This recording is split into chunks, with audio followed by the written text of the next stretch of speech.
Hello everyone, you're welcome to our channel again. This is Family Aspect, a place where you can receive tips, advice, counseling on issues that relate to marriage, relationship and dating. So today I have something that I want to share with you, and it's about financial abuse in marriage.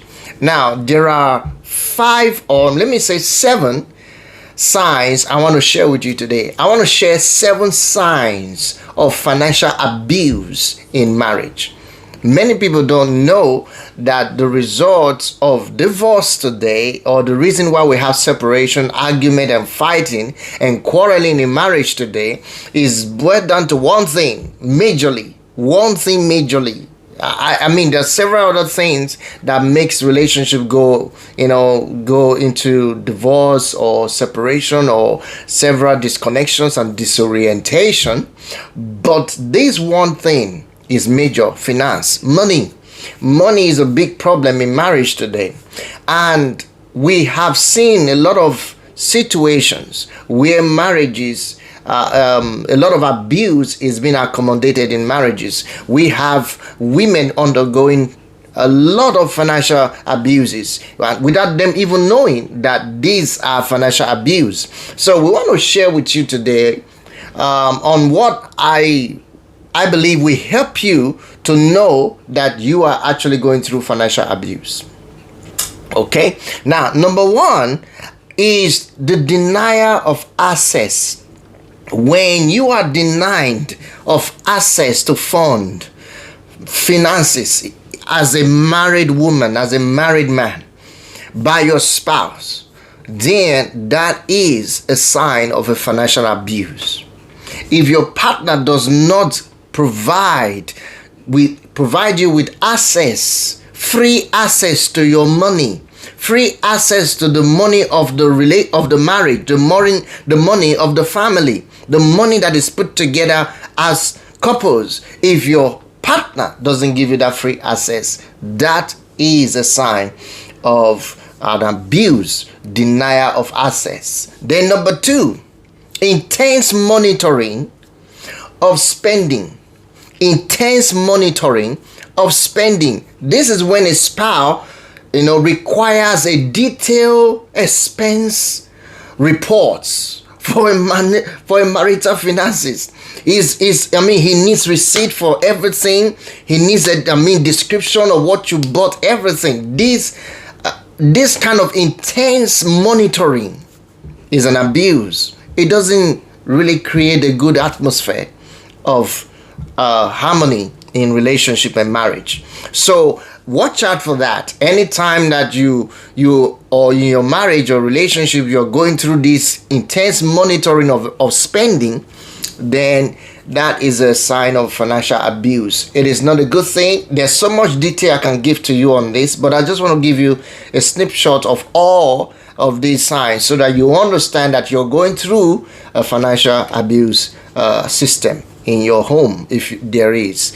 So number 3, anger with spending that benefits the abused one. Let me explain this. This is when, after you took some money to buy things for yourself as a woman, or buy things for yourself as the husband of the house, then your spouse is angry with you intensively. Whether maybe things for self-care, just to take care of yourself. Maybe whatever the things you bought probably is just for yourself, and your husband or wife is angry. In their reaction, you can tell how angry they are towards you.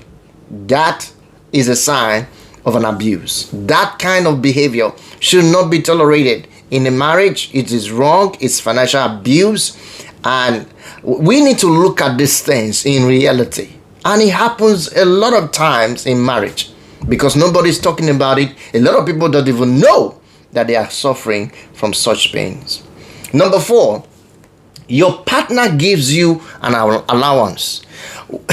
A relationship or in a marriage, I understand husband does that. Many husbands, they do give their wives allowances and all of that. You see, you are not a child. I want you to understand, you are not a child. Any your keep or attempting to curry some favor with your intimate partner, just trying to earn some favor so that you get allowance, is wrong. I don't think that is nice. I don't think that is fair. It's not okay. I personally think it's not okay for your spouse to give you an allowance. I've tried it. I did it before, but for me, it didn't all go well with me. It didn't feel well. How will I be giving my spouse allowance? I thought about it. So I look at it. She should have 100% access to my assets. You get it? She should have 100% access to my asset. The same way goes. Your husband should have 100% access to your assets. You see, that's the way it should go. You are entitled to spend marital money as long as you are in the relationship. Whatever money is made within a relationship, whether you're a husband or wife, you're married, whatever money is made within that relationship is marital money. And that money is supposed to be spent with 100% access. But it can be discussed. Remember, I talked about previously the problems of financial problems in marriage. Go and watch that video. It will give you insight into many things that I shared and how to avoid that. Okay, so it's very important.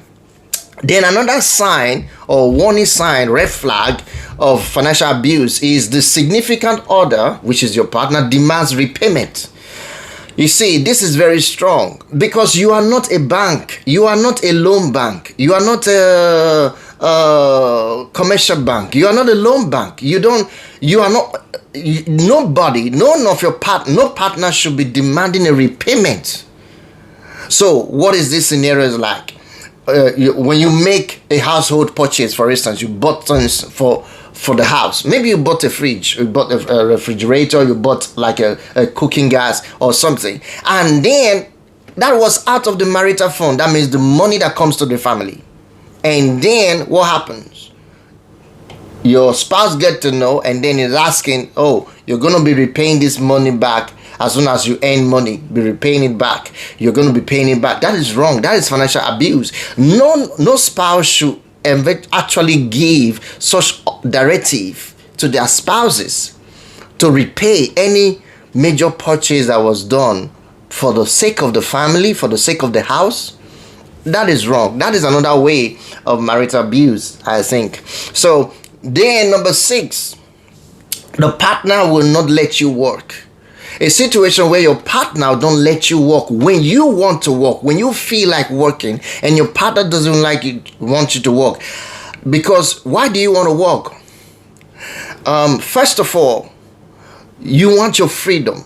You want to earn your money. You want to make money for yourself. You want to earn your own money, and you want to have freedom to your finances.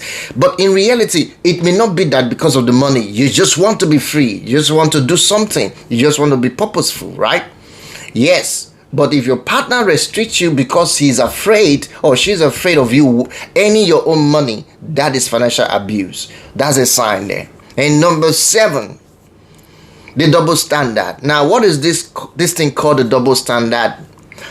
Sometimes an abusive partner will make a huge purchase with your joint money, all right? And this will be after you have purchased or bought something small for yourself. Let me explain this. Maybe you bought a shoe for yourself as a lady, and your husband, find out you bought a shoe. Then he wants to buy what? He wants to buy maybe he wants to buy 3 sets of suits, or buy 5 shoes, buy 10 suits, because you bought just one shoe. That's called double standard. I'm trying to explain, and it's wrong. It's been practiced in many marriages, and it's wrong. That is an abuse. Just because somebody bought a shoe, that doesn't mean you should go and buy a car from the same marital fund. You get my point. So there is so much avenue. There are a lot of avenue that people are using to abuse their partner financially. And these are the few ones I thought I should bring to your notice. And if you're going through all of this, you got to stop. It's not right. Sit down with your spouse, discuss the differences, and make an amendment. I believe this information has been helpful to you. Share it with your loved ones and those you know. And also, if you're watching for the first time, subscribe and then hit the like button on this video. If you have anything to share concerning what I've just shared with you, if you have any of these experiences at all, leave your comment on the comment section below. Let's discuss this. Thank you guys. I'll see you again in another video. Bye now.